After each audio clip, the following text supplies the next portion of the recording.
Всем привет! В этом видео мы расскажем, какие бывают кулеры и почему перегревается ноутбук. Кулеры бывают разных видов. Бывают вот такие с закрытым полностью корпусом, запаянным.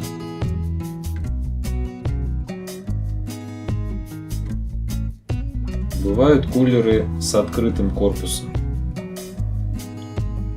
И бывают с круглым основанием, которое прикручивается к системе охлаждения.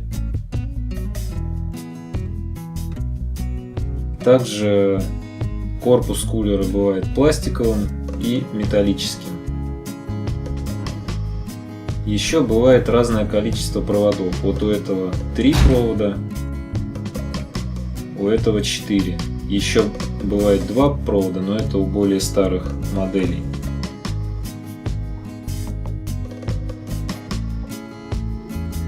Существует миф о том, что можно продлить жизнь кулера, если зашумел, смазать или почистить механизм. Это, возможно, поможет на короткое время, но потом все равно придется менять кулер, который охлаждает процессор, видеокарту и прочие микросхемы на материнской плате.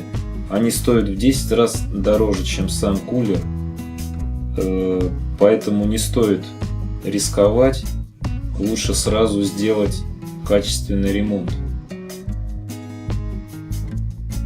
Также охлаждающие подставки не выход. Если у вас забита система охлаждения, то никакая подставка вам не поможет. Самое лучшее — это почистить вот эту пыль на системе охлаждения.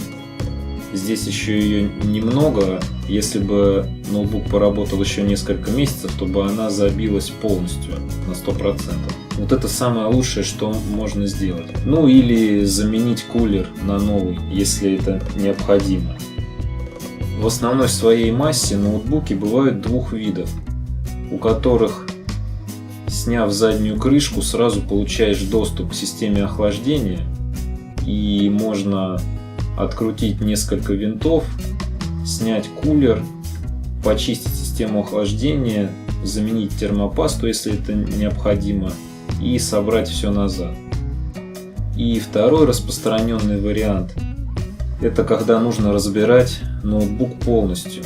Вот в этом ноутбуке у нас есть две крышки, под одной оперативная память, под другой жесткий диск. То есть, чтобы добраться до системы охлаждения, нужно разбирать ноутбук полностью, вытаскивать материнскую плату. Вот мы видим радиатор системы охлаждения. Так что, если вы не уверены в своих силах, лучше обратитесь в мастерскую, в которой вам опытные специалисты почистят ваш ноутбук, и он у вас будет работать долго и счастливо. Ну и не забывайте ставить лайк, если видео было полезным, и подписывайтесь на наш канал.